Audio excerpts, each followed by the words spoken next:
Okay, so ulitin natin, okay, ang ating recap. So last Bible study, nakita natin ang ginawang pag-rebuke ni Jesus sa mga taong hindi naniwala sa Kanya.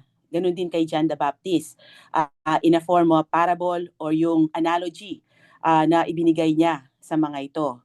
Na ang tinutukoy niya yung mga batang brats na ayaw mag-participate sa laro dahil nakita natin doon, di ba? Kahit yung kanilang nilalaro ay malungkot, or masayang laro, ayaw nilang mag-join itong mga batang brats na to. So ganun din ang ginawa ng mga spiritual brats or yung mga Hudyo kina Jesus Christ and John the Baptist. Nireject nilang parehas sa mga messengers ni God kahit magkaiba ng naging pamumuhay ang mga ito. Nahanapan pa rin nila ng mali ang mga ito. Ang hirap nilang pasayahin. Sila ay sala sa init, sala sa lamig. Pero sa last verse, nakita natin na sinabi ni Jesus Christ, ganun man ang naging pagtanggap ng karamihang Hudyo, meron pa rin sa kanila na naniwala sa way ni God.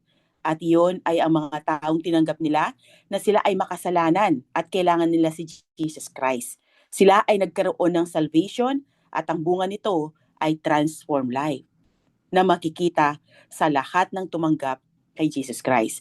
Iyon ang patunay na ang way ni God ay tama.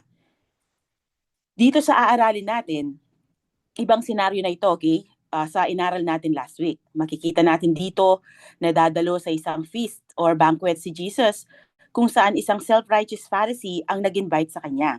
At doon sa feast na yon, makikita natin ang grace, forgiveness, at ang pagkakaiba ng religious pride na evidence sa buhay ni Simon na isang pariseo and genuine repentance na makikita naman sa naging attitude ng sinful woman sa kwento na ito.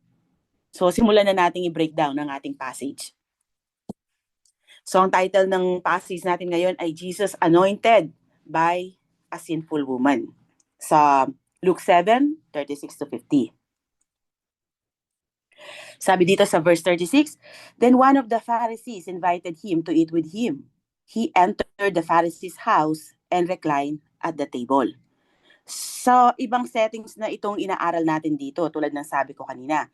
Hindi na ito connected sa last Bible study natin. Hindi sinabi ng author ang exact location kung saan nangyari itong event dito. Pero ito ay sa Galilee during Jesus' Galilean ministry. Mababasa natin dito that one of the Pharisees invited him, si Jesus, to eat with him. So if someone invited you sa isang banquet or feast, sa kanila normally, sign of friendship iyon at ipinapakita na ino-honor ka ng nag-invite sa'yo. Dito nabasa natin na inimbitahan ng isang pariseo si Jesus Christ na kumain sa kanyang tahanan. Alam naman natin na majority sa mga pariseo ay against kay Jesus Christ at sa mga itinuturing nilang sinners na outcast sa kanilang society. Usually, ini-invite si Jesus ng mga pariseo sa isang piging or feast, hindi para i-honor siya, kundi para i-trap or i-test siya. Dito sa inaaral natin, hindi directly sinabi ni Luke na may ganoong intention si Simon, ang pariseyong nag-invite kay Jesus Christ. Maaring curiosity ang dahilan kung bakit inimbita niya si Jesus sa kanyang tahanan. Pero maaari din na inoobserbahan nila ang kilos nito para makakuha sila ng evidence against kay Jesus Christ. Hindi tayo sure doon, okay? But we can assume since karamihan sa mga pariseyo ay kumakalaban kay Jesus. Sa Luke chapter 5 verse 21, pinagbintangan nila si Jesus Christ na blasphemer since nagpatawad siya ng kasalanan. Pakibasa, sino pang hindi nakabasa sa atin? Sige, balik tayo kay Kuya Bricks. Pakibasa, Kuya Bricks. Pagkarinig nito ay nag-uusap-usap ang mga tagapagturo ng kautusan at mga pariseyo. Sino ito nagsasalita ng kalapastangan sa Diyos? Hindi ba Diyos lamang ang makakapagpatawad sa may mga kasalanan? So nakita natin dito, di ba, na kinwestiyon nila ang ginawang pagpapatawad ni Jesus Christ. So doon sa ating last Bible study, nakita din natin doon na hindi sila naniwala sa message ni John and Jesus Christ, kaya nirebuke sila ni Jesus sa pagiging spiritual brats nila. Kaya we can assume na may hidden motive din si Simon or Simon sa pag-invite niya kay Jesus dito. Makita natin as we break down the passage, though hindi directly or openly hostile kay Jesus si Simon, pero andun pa rin yung pagiging self-righteous and quick to judge nito. Hindi din niya ibinigay yung honor na dapat matanggap ng isang respectable teacher or rabbi kay Jesus Christ. Dahil sa totoo lang, sa kultura nila, no self-respecting Pharisee ang magi-invite or makikihalubilo sa isang itinuturing nilang blasphemer. Except na lang kung may hidden motive sila na makikita natin sa mga succeeding chapters ng Luke. Though fully aware si Jesus dito, alam naman niya na karamihan sa mga Pharisees ay mga hypocrite at may evil intention sa kanya, pinagbigyan pa rin niya ang invitation ni Simon. Ine-expose talaga ni Jesus ang kanyang sarili sa mga religious leaders na maituturing na worst possible sinners dahil iniisip nila hindi sila lost at makasalanan. Kaya hindi nila kailangan ng salvation na ino-offer ni Jesus Christ. Itong mga ganitong tao ang masasabi nating worst sinners. Hindi yung babae dito, okay? Hindi yung mga gumagawa ng kung ano-ano, kundi itong mga self-righteous na ito. Sila ang worst sinners dahil hindi nila nakikita yung pangangailangan nila ng Savior. Kaya kahit pangit ang pakikitungo nila kay Jesus Christ, nakikihalubilo pa rin siya sa kanila, exposing them to the power that He has to transform lives. Kaya nandito siya ngayon sa bahay ng isang Pariseo para ipakita dito ang kanyang power to save and to transform lives sa pamamagitan noong sinful woman. And as Jesus entered the Pharisee's house, He reclined at the table. So sa time ni Jesus Christ, naka-recline talaga sila sa table kapag kakain. Ganyan yung posisyon nila. Okay? Dahil ang mga daan noon ay maputik at maalikabok. Dahil hindi pa naman espaltado ang mga kalsada nila noon. Kaya naman ang mga guests, ang gagawin nila hanggat maaari, yung mga paa nila ay malayo sa table. Kaya naman ang pinaka best position ay yung naka-recline sila.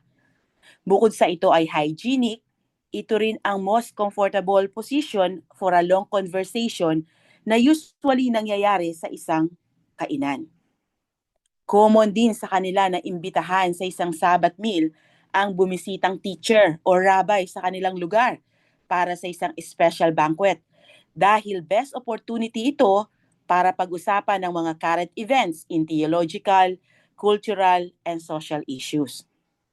There is some evidence na nagpapatunay na sa mga ganitong occasions, yung door sa bahay ng host ay nananatiling nakabukas para iyong ibang tao na hindi invited sa feast na iyon ay pwedeng makiusyoso or tumayo around the perimeter of the room para makinig sa pinag-uusapan ng mga ito. And undoubtedly, ito nga ang nangyari dito sa inaaral natin. Dahil mababasa sa verse 37, and a woman in the town who was a sinner found out that Jesus was reclining at the table in the Pharisee's house. She brought an alabaster jar of perfume and stood behind him at his feet, weeping, and began to wash his feet with her tears. She wiped his feet with her hair, kissing them and anointing them with the perfume. Sa Greek, ang nakasulat dyan sa verse 37 ay literal na, and behold. Kaya sa ibang translations like ESV, New King James Version, and King James Version, at iba pang close sa original na language, and behold, ang makikita nating nakasulat dyan. Pinapakita nito na ang susunod na sasabihin ng author ay shocking. Hindi kapani-paniwala. Sa kanilang kultura, okay? Tayo hindi natin masyadong na-appreciate ito dahil 2,000 years ago na yung pangyayaring ito. So, kaya kailangan talaga babalikan natin yung history. Ano ang shocking dito sa binasa natin sa verse 37?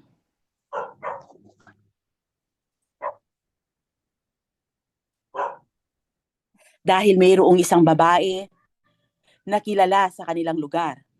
kilala sa pagiging makasalanan or sinner, a term for the most despised people in their society. Ang paniniwala ng mga Bible scholars dito, itong babae na ito ay isang prostitute, a professional adulteress, immoral, impure. Sa Tagalog, siya ay isang patutot or puta.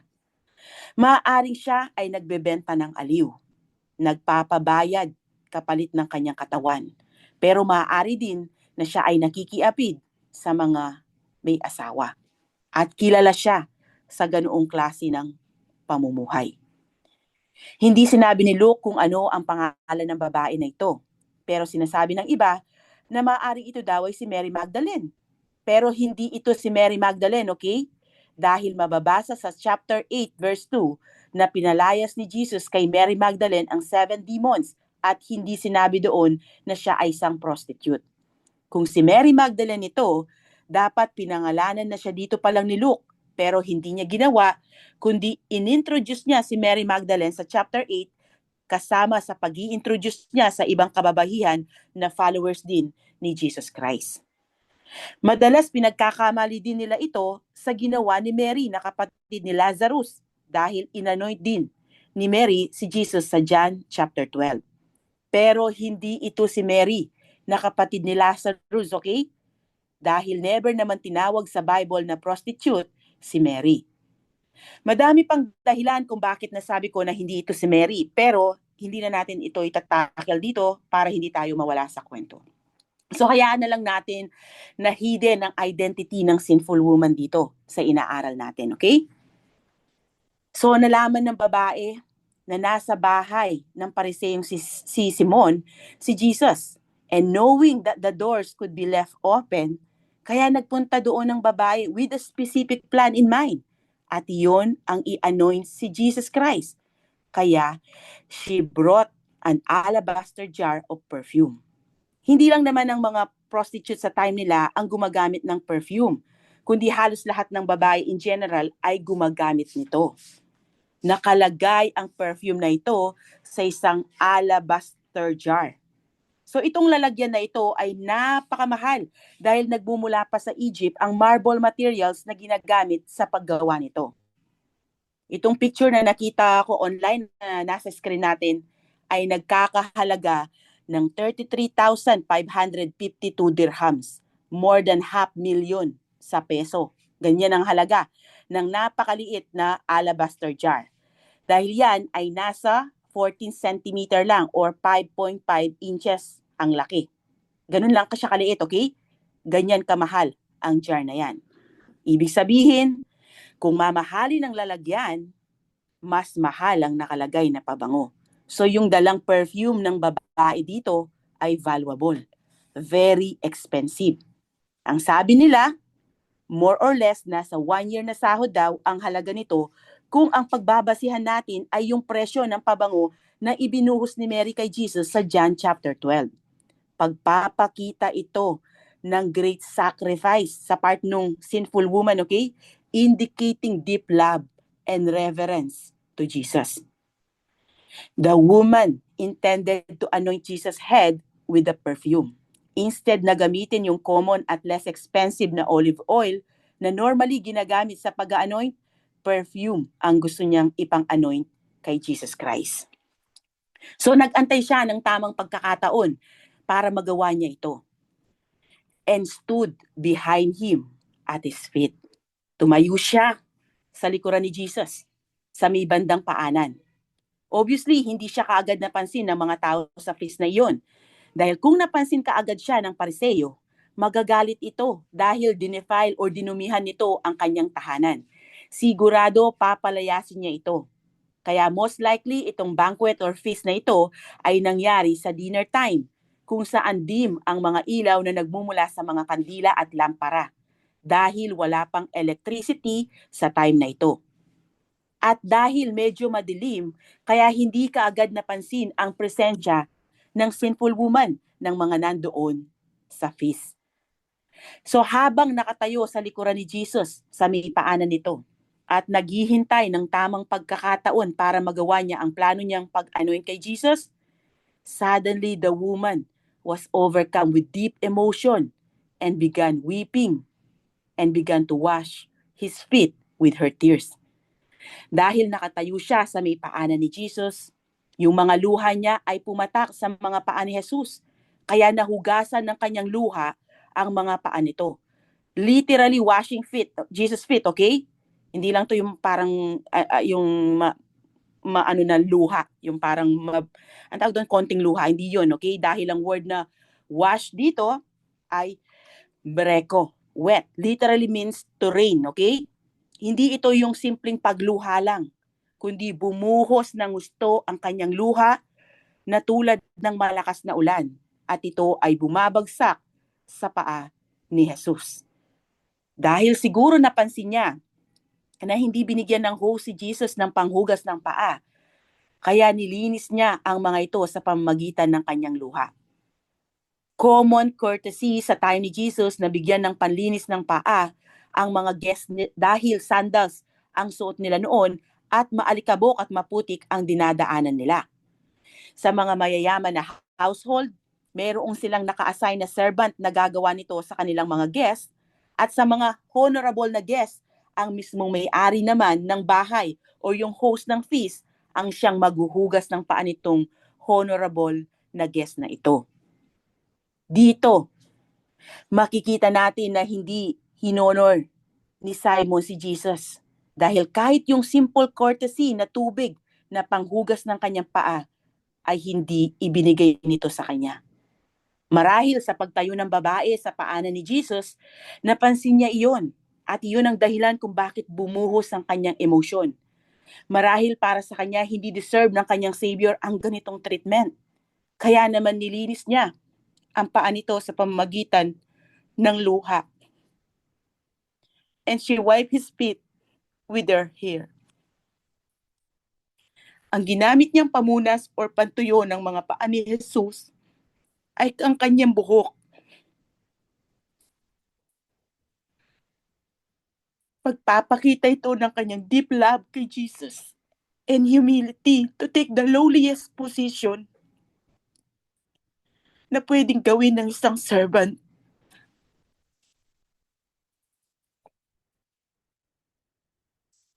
Sa culture nila, ang paghuhugas ng paa sa ibang tao ay reserved sa lowliest slaves dahil considered ito na degrading.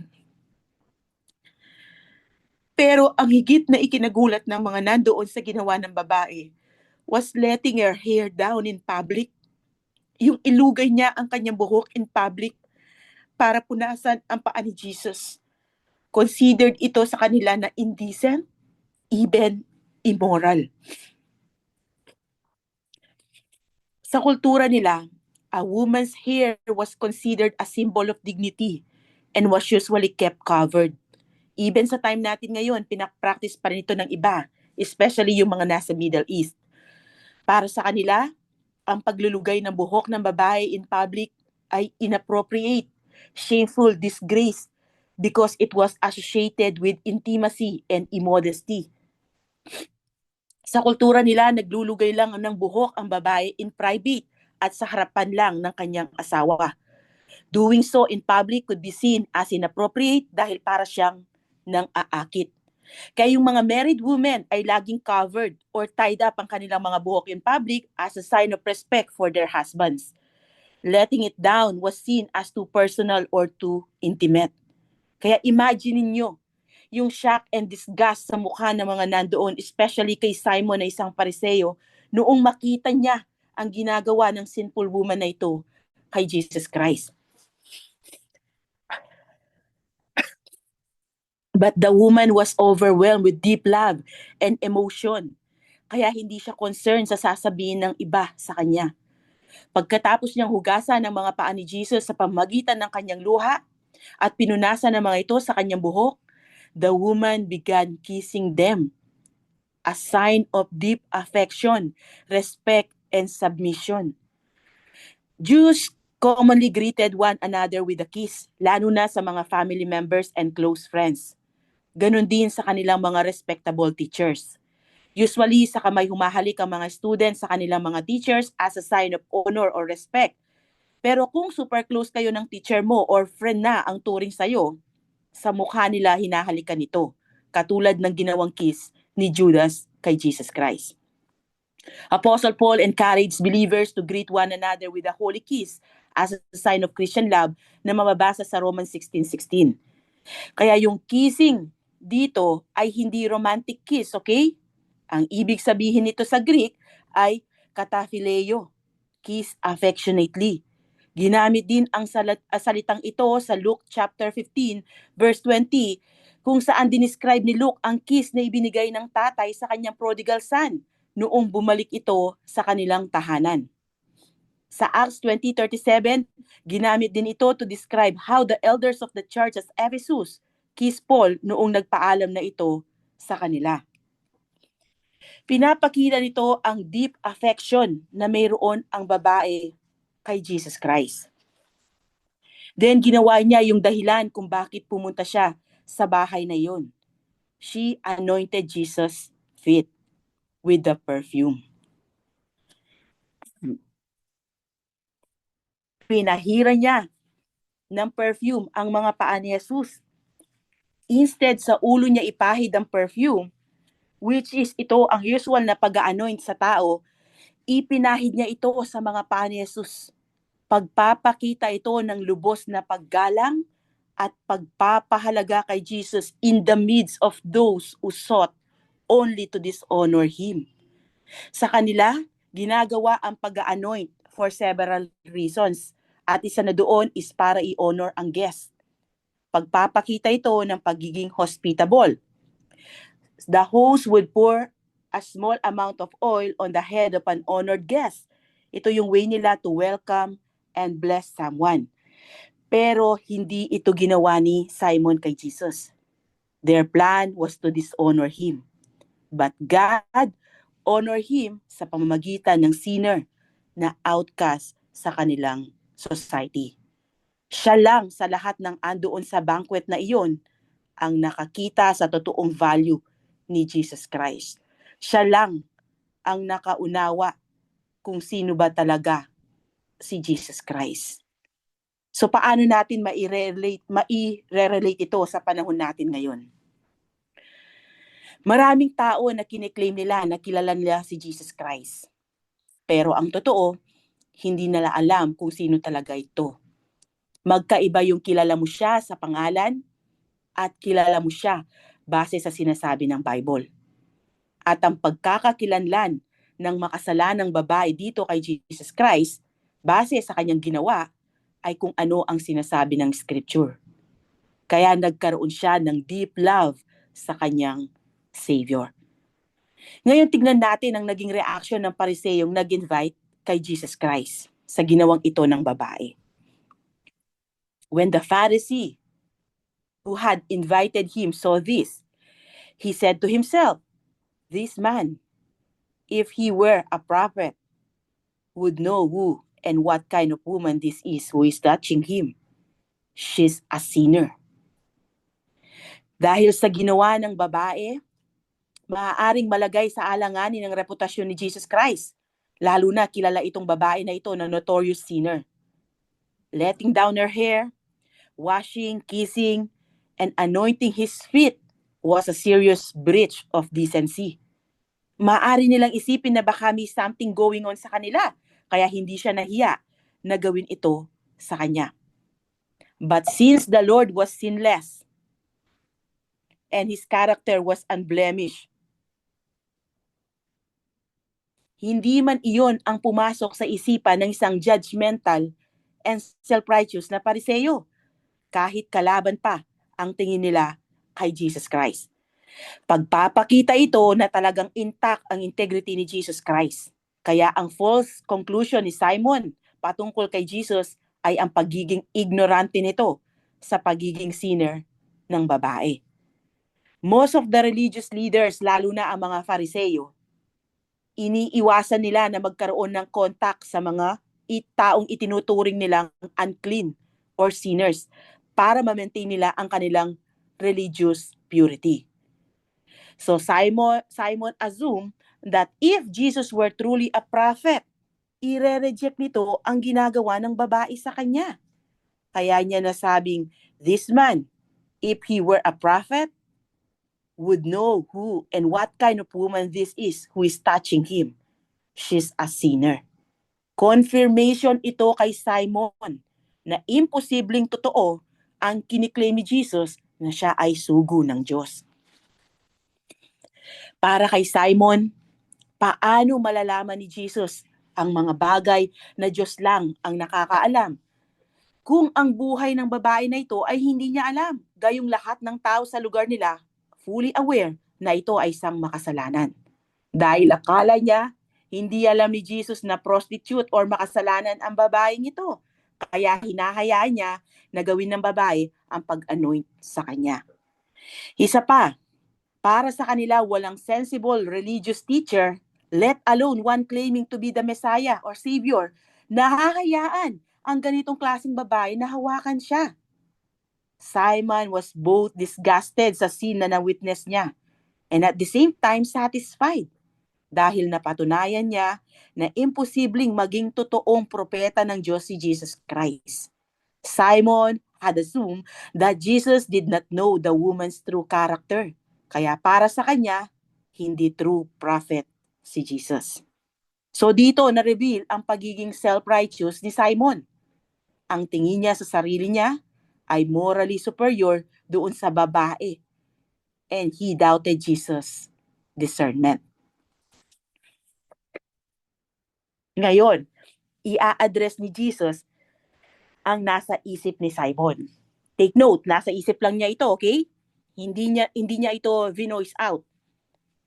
Pero dahil si Jesus ay God, kaya naman alam niya kung ano ang iniisip ni Simon. Verse 40, Jesus replied to him, Simon, I have something to say to you. He said, say it, teacher. Dito natin nalaman na Simon ang pangalan ng Pariseo nag-invite kay Jesus Christ noong kunin ni Jesus ang attention nito. And Simon replied, say it, teacher. His answer was respectfully polite but cold. Magbibigay ngayon si Jesus ng analogy or situation or parable na may spiritual meaning. Sabi niya dito sa verses 41 to 42, a creditor had two debtors. One owed 500 denarii and the other 50.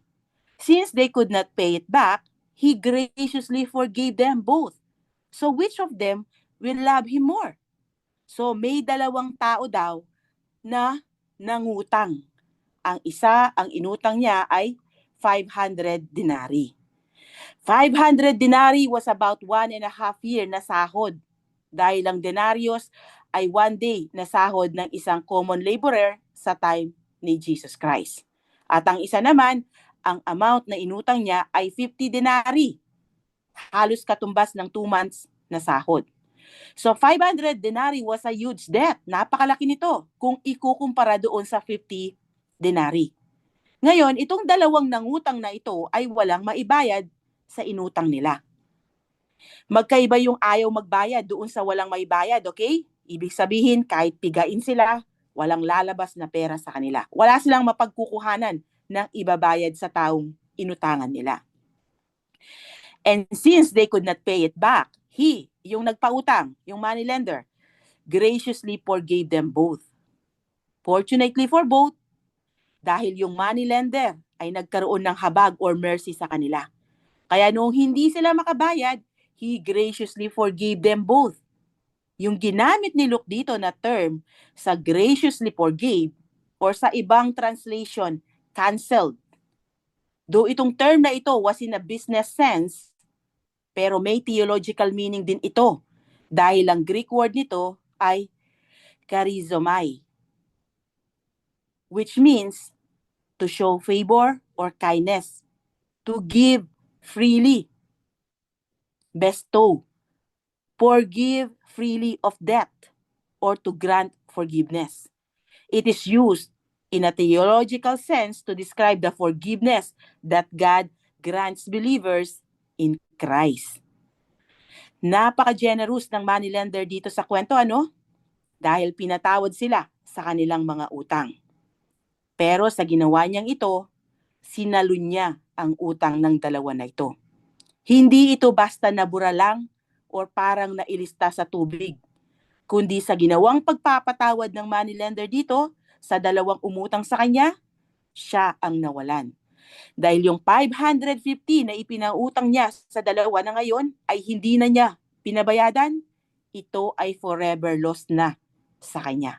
Financial loss na yon sa kanya. Kaya masasabi natin na siya ang sumalo sa utang nila. So ganito lang yan.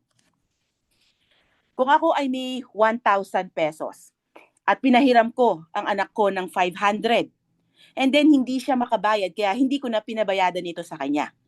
Ako ang nagbayad sa utang niya na iyon dahil forever lost na iyon sa cash ko. Okay?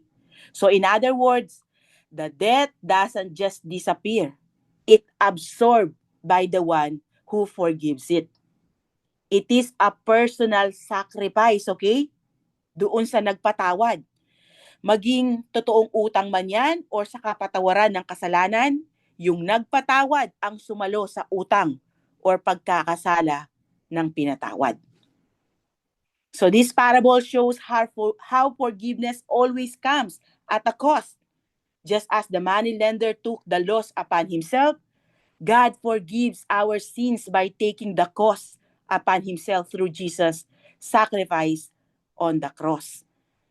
Our sin debt is not simply canceled. It is paid by Jesus. Pakibasa, Ate Chloe. You were dead because of your sins, and because of your sinful nature was not yet cut away. Then God made you alive with Christ, for he forgave all our sins. He canceled the record of the charges against us and took it away by nailing it to the cross. Hindi tayo basta pinatawad lang ni God sa ating mga kasalanan, kundi yung kasalanan natin, inako ni Jesus Christ at binayadan sa cross. Ang kanyang kamatayan sa cross ang kabayaran ng ating mga kasalanan. Kaya nga kung gusto mo na mapatawad ang iyong mga kasalanan, sumampalataya ka sa ginawa ni Kristo sa cross. Paniwalaan mo na ang ginawa niya sa cross ay sapat na para tayo mapatawad ng Diyos Ama at makapasok sa kanyang kaharian sa langit. Iyon ang gospel or good news na offer ni Jesus Christ sa mga sinners. So after ibigay ni Jesus kay Simon ang parable, Jesus asked him, so which of them will love him more? Gustong marinig ni Jesus Christ mula sa kanya kung ano ang take niya dito. Doon sa analogy, okay, na, or parable na ibinigay niya. As sa verse 43, Simon answered, I suppose the one he forgave more. You have judged correctly, he told him.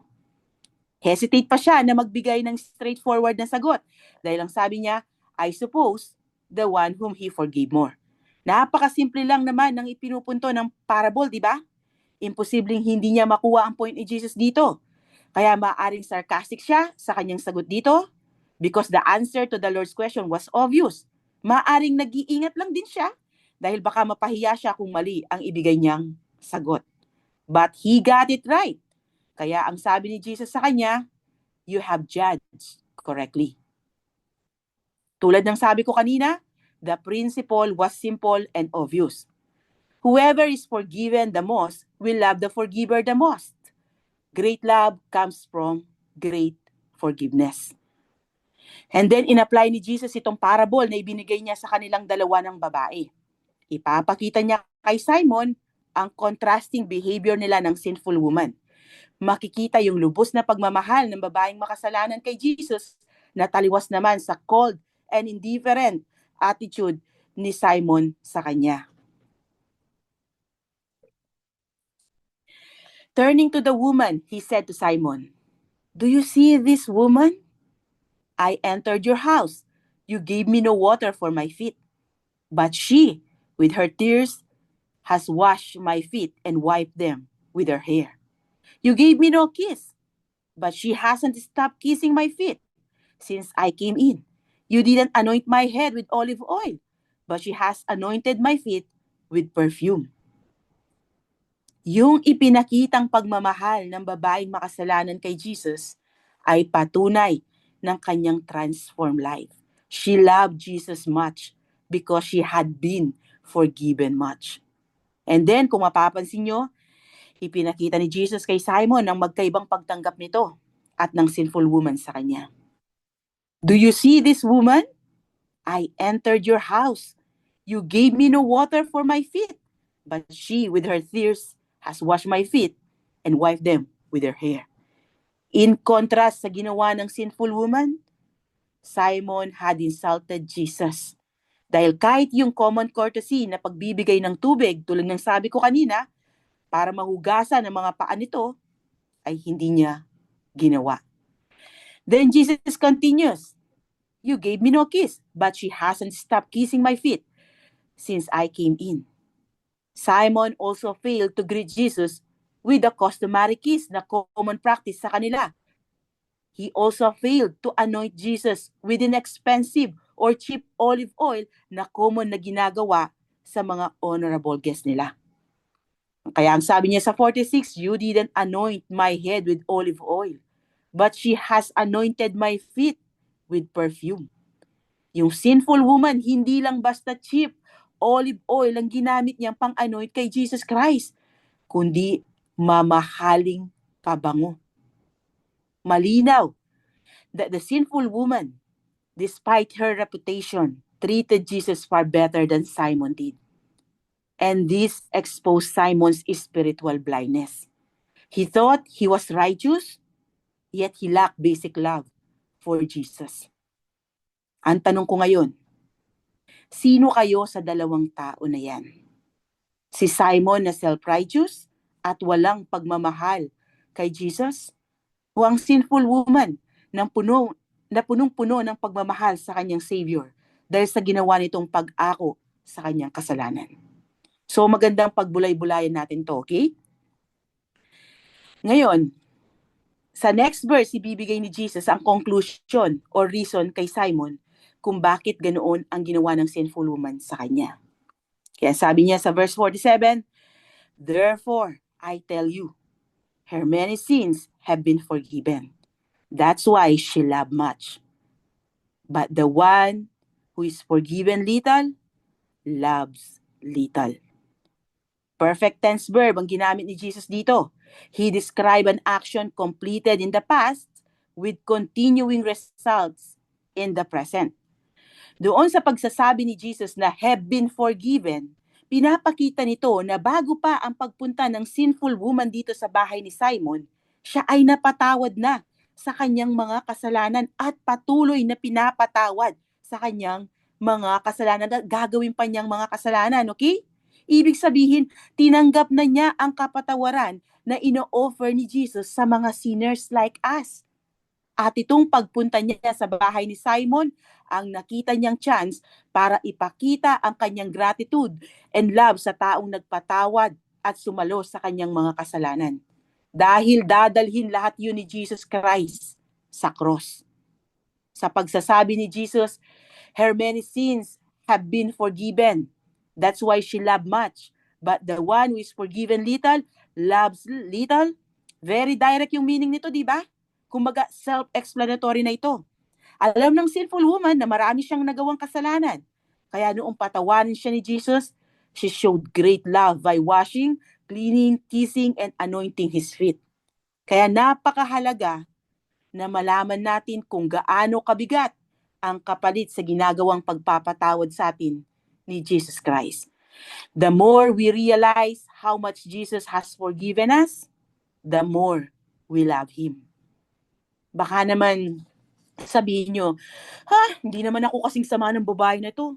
Hindi naman ako nakikiyapid or hindi naman ako cheater. Hindi ko naman ginagawa yung ginagawa niya. Sige, tignan natin ang sinasabi ng Bible, okay? Basahin natin sa James 2, verse 10. Pakibasahan, ha? For the person who keeps all the laws except one is as guilty as a person who has broken all of God's laws. Ang tanong ko ngayon, meron ba dito na hindi nagkasala? Wala, di ba? Kahit pagsisinungaling lang yan, ang katumbas na parusa niyan ay katulad ng pumatay or nangalunya. Kahit yung magalit ka lang, ang sinasabi ni Jesus Christ, katumbas nun ay parang pagpatay. At ano ang punishment sa bawat kasalanang nagagawa natin? For the wages of sin is death. Hindi lang ito physical death, okay? Kundi spiritual death ang mararanasan ng mga taong hindi tinanggap ang ino-offer na kapatawaran ni Jesus Christ.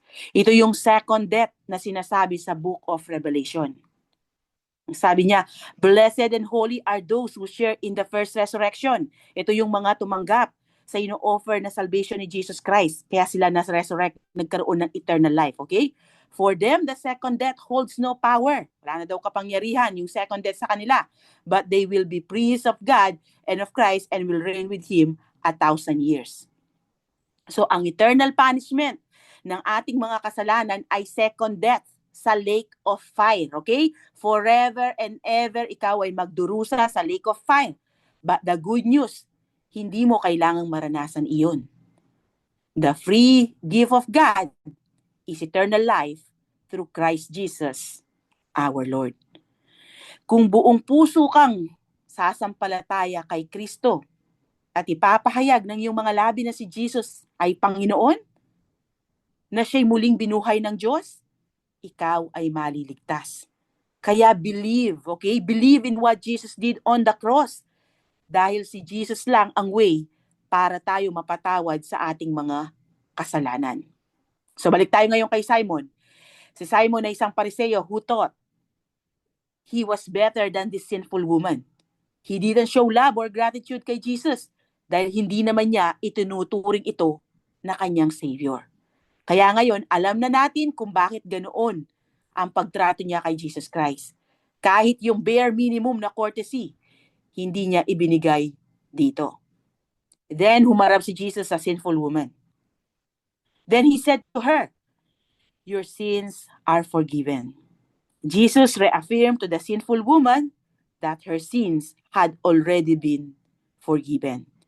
Hindi man ipinakita sa atin ng author kung kailan siya nagkaroon ng personal na relasyon sa Panginoon, maaaring sa maraming pagkakataon na nagpipre si Jesus sa mga crowds about forgiveness or sa mga times na nagpatawad si Jesus ng mga sinners, siya din ay nakakilala. Evident yung result ng kanyang salvation sa action na nakita natin dito. Yung kanyang deep love and respect sa kanyang Savior, ang mark ng kanyang transformed life. Kung sa pandinig ng babaeng makasalanan ay napakaganda nitong sinabi ni Jesus dito na your sins are forgiven. Opposite naman iyon sa mga taong nandoon na nakarinig nito. Those who were at the table with him began to say among themselves, who is this man who even forgives sins? This is a bold statement because only God can forgive sins. Alam nilang tanging Diyos lang ang may karapatang magpatawad ng kasalanan. Kaya kino-question nila si Jesus. Dahil instead na sabihin niyang, God had forgiven you, Jesus took it upon himself to forgive her sins. Siya mismo ang nagpatawad ng kasalanan nito.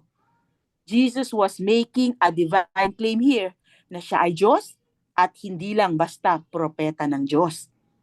Pero para sa mga nandito sa banquet na ito, except dun sa babae, blasphemy yun. Dahil hindi naman Diyos ang tingin nila kay Jesus Christ. And Christ's parting words to the woman, and he said to the woman, your faith has saved you. Go in peace. Her salvation came through faith, not works. Salvation is by faith alone.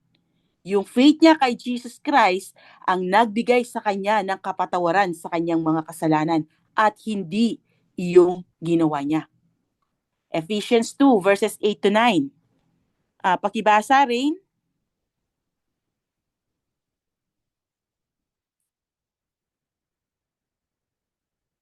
Nandiyan ba si Rain? Ayan. For it is by grace you have been saved through faith, and it is not from yourself, it is the gift of God, not by works, so that no one can boast. So yung ginawa niyang action toward Jesus ay bunga ng kanyang kaligtasan. At ito ay nakaprepared na in advance bago palikayin ng Diyos ang mundo. Pakibasa, Nathan. For we are God's handiwork, created in Christ Jesus to do good works, which God prepared in advance for us to do. Yung pagpapakita niya ng deep love and gratitude kay Jesus ang patunay na napatawad na siya, hindi ang dahilan kaya siya napatawad, okay? She didn't earn forgiveness. She responded to it. Simon didn't see his own need for forgiveness, kaya he lacked love for Jesus. At ang pagkakaroon ng kapatawaran ng kanyang kasalanan, ang result nito ay eternal peace. Kaya ang sabi ni Jesus, go in peace. Means she was no longer under condemnation. Kaya sabi dito, so now there's no condemnation for those who belong to Christ Jesus. Acts 10:36. Pakibasa, Princess. Ibinigay ng Diyos ang kanyang salita sa mga Israelita. Ipinahayag niya sa kanila ang magandang balita ng kapayapaan sa pamamagitan ni Jesucristo, na siyang Panginoon ng lahat. Colossians 1:20. Pakibasa, Laika. At sa pamamagitan ng anak niloob ng Diyos na ang lahat ng bagay maging sa langit o sa lupa ay ipagkasundo sa Kanya, nakamatan ang kapayapaan sa pamamagitan ng dugo ng Kanyang anak na inalay sa krus. So magkakaroon ka lang ng totoong peace kapag na-reconcile ka na sa Diyos Ama. Kapag napatawad na ang iyong mga kasalanan at alam mo na wala ng parusang naghihintay sa'yo. So ano ang takeaways natin dito? Jesus doesn't reject sinners. He welcomes them. So maraming mga kabataan ang nag-struggle with guilt, shame, or feeling nila they are too messed up for God. Nakita natin sa kwento ng babaeng makasalanan na pinatawad siya ni Jesus completely because she came to Him with a humble heart. The sinful woman represents true repentance. Fully aware siya sa kanyang sinfulness, so she came to Jesus humbly and was forgiven. Kaya remember this, anuman ang nagawa niyong mali, hindi kayo itataboy ni Jesus Christ kung lalapit kayo sa Kanya na may kababaan ng loob. Next, being religious doesn't mean you love Jesus. Si Simon na isang Pharisee who followed all the religious rules, but in reality, he didn't actually love Jesus. He didn't really know God. Kung hindi mo mahal si Jesus Christ, hindi mo rin mahal si God the Father. Ganun lang yun, okay? Simon represents those who are self-righteous. Bulag siya sa kanyang sariling kasalanan. Kaya hindi niya nakikita na kailangan niya ng Savior at kapatawaran ng kanyang mga kasalanan. Kaya he lacked love for Jesus. Maraming ganyan even sa panahon natin ngayon. Nagpupunta sila sa church, nagbabasa ng Bible, at yung iba, magaling magsalita about godly things. But ang nakakalungkot, they don't have a real relationship with Jesus Christ. True faith isn't about following rules. It's about loving Jesus because you know how much He loves you. And next, your past doesn't define you. Jesus does. The woman was labeled as a sinner by everyone. Pero ang nakita sa kanya ni Jesus ay yung kanyang faith at hindi ang kanyang pangit na nakaraan. Maaring i-judge kayo ng mga tao sa mga maling nagawa nyo in the past. But remember this, Jesus sees your heart and what you can become. When Jesus forgives, He doesn't hold your past against you. You get a fresh start. And next, the more you understand God's forgiveness, the more you love Him. Forgiveness leads to love. Yung mga taong na-recognize nila how much God has forgiven them, they will love Him deeply. Magiging grateful sila sa Diyos at ipapakita nila iyon sa kanilang action, sa kanilang pamumuhay, tulad ng ginawa ng sinful woman. Alam niya kung gaano siya kasama, pero pinatawad siya ni Jesus and she showed deep love for her Savior. If you realize how much God has forgiven you, you'll want to live for Him. Not out of obligation, but out of love. Kaya dito papasok yung transform life. Dahil nababago ka dahil sa pag-ibig mo kay Kristo. Faith in Jesus is what saves us, not by being good or doing good deeds. Jesus didn't say to the sinful woman, your good works save you. Kundi ang sabi niya, your faith has saved you. So you don't have to earn God's love. Just believe in Him and let that change the way you live. Hindi siya katulad ng ibang tao magmahal na kailangan baguhin mo to, baguhin mo yan, alisin mo yan, etc. para mahalin or magustuhan kanila. Hindi ganun si Jesus Christ. Tanggap niya kung ano tayo at ang genuine love niya sa atin at yung genuine love natin sa Kanya ang unti-unting babago sa atin. Kung totoong mahal natin siya, i-honor kasi natin siya sa mga buhay natin. So dito nagtatapos ang lesson natin sa chapter 7. Thank you for listening and I pray na lahat kayo ay na-bless sa ating pag-aaral ngayon. To God be the glory.